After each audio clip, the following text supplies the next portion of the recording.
Hello guys, তো আজকের ব্লগটা কি বলবো গাইস, আমাদের আসামের প্রাণপ্রিয় কণ্ঠশিল্পী জুবিন গার্গ দাদা আমাদের মাঝে নেই, সবাই নিশ্চয়ই জানেন।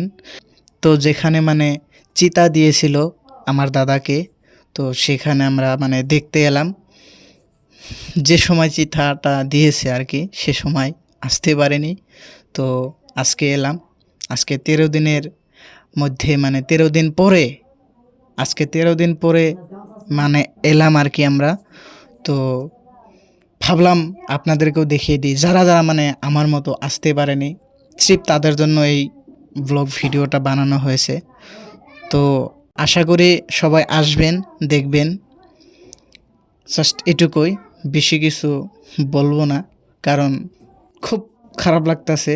তো জাস্ট ভিডিওটা দেখতে থাকেন।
এনেধৰণৰ অমৃতময় মধুৰ নাম শুনি থাকিব মন যায়।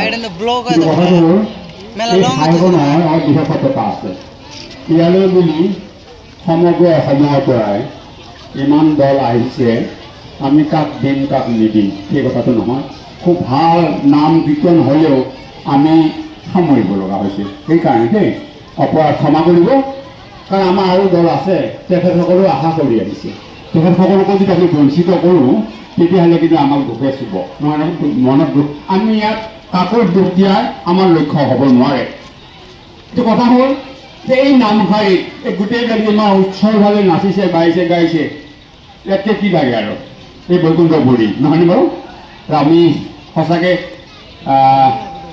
হাতী উঠা নহয়, হাতী উঠা নামত আমাৰ আয়োজক তৰফৰ পৰা বিশেষভাৱে সভাগৰ পৰা আগবঢ়াইছোঁ, ধন্যবাদ জ্ঞাপন কৰিছোঁ। নমস্কাৰ।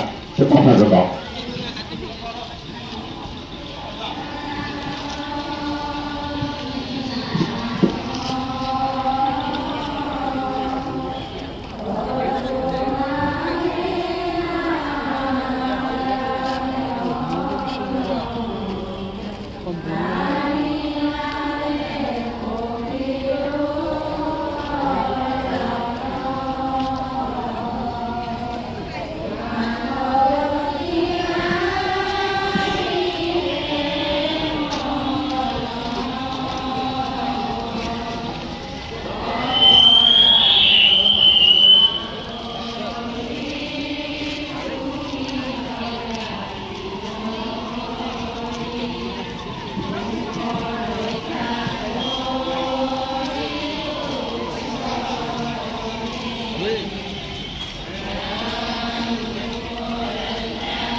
জুবিন দা অমৰ হোক।